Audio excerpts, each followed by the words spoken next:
Salut les gars, c'est Valek. On se retrouve pour la manche GT3 sur le Bugatti Le Mans 2022.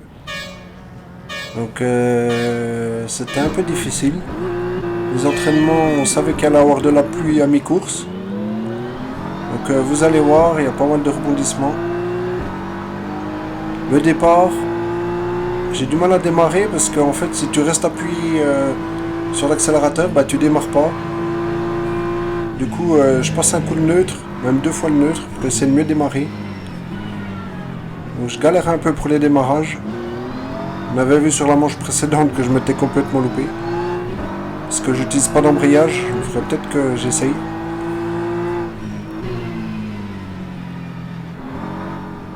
Voilà, comme d'hab, assez tranquille. On garde sa voie.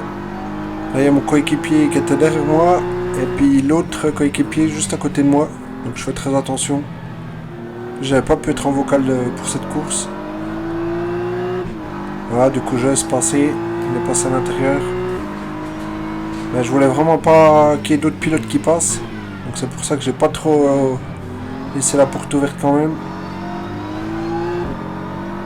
Donc voilà, comme d'hab, je vous laisse le premier tour.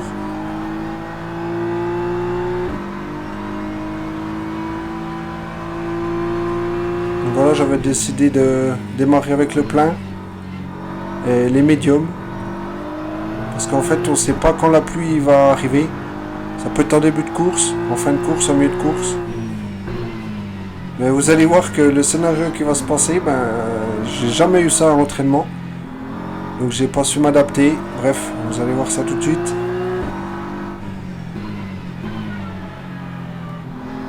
Le premier tour, assez vigilant. Sur ce circuit, en fait, on peut couper assez souvent. Et ben, ça donne des points assez rapidement. On a le droit à 3 points de pénalité. Donc des fois ça peut aller par 1, par 1,50 si on coupe beaucoup. Puis dès qu'on coupe à peine, par exemple cette chicane là, faire très attention. On peut vite avoir un drive-through. Donc là on est 2-3 tours plus tard. Il avait du mal à trouver son rythme. J'étais plus rapide. On voit, il me laisse passer. C'est mon coéquipier, hein, Franck Milan.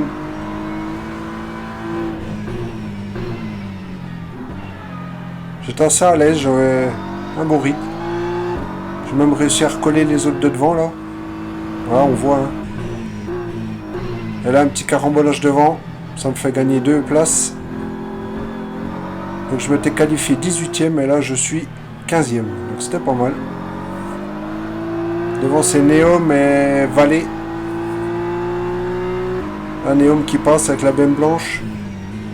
On va essayer d'en profiter. Parce que j'étais quand même un peu plus rapide que la Mercedes.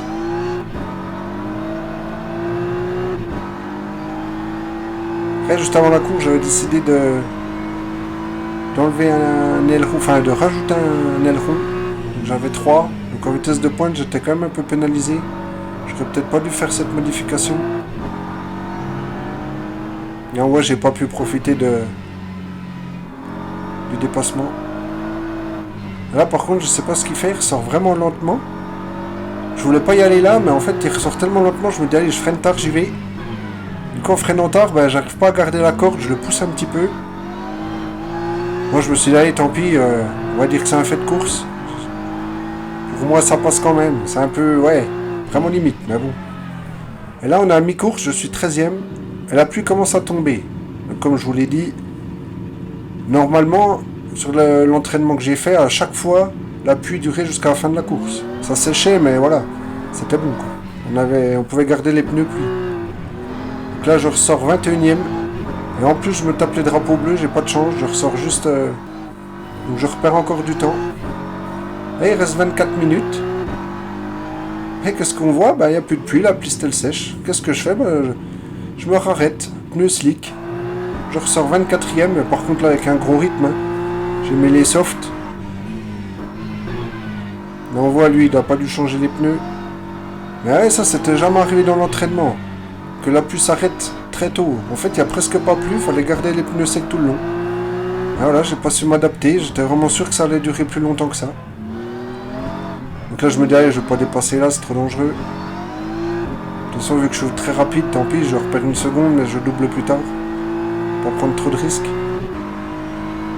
Ouais, j'étais vraiment dégoûté pour la stratégie, ça m'a tué. J'étais démoralisé. Bref, c'est la course. On voit, voilà, je peux freiner 100 fois plus tard que lui. J'attrape la corde, nickel. J'ai vraiment un gros rythme avec les softs. Hein. Tant de qualif quand même, j'ai même fait mieux.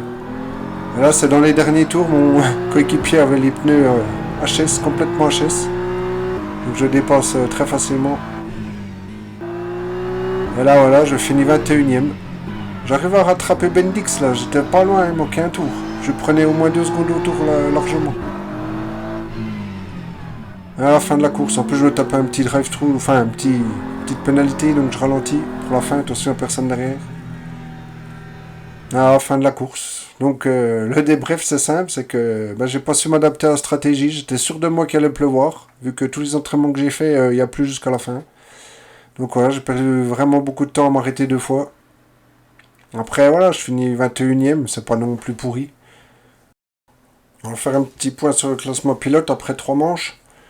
Donc voilà, je vous fais un classement, je vous montre tout le classement. Je suis 13ème, donc c'est pas si mal, mais quand on voit le... Derrière moi, en fait, il y a beaucoup de DNF, il y en a qui n'ont pas fini une course, donc c'est pour ça quand même que je suis 13ème. Mais bon, je prends, c'est pas si mal. Et classement équipe, on est 8ème. Merci à tous d'avoir suivi.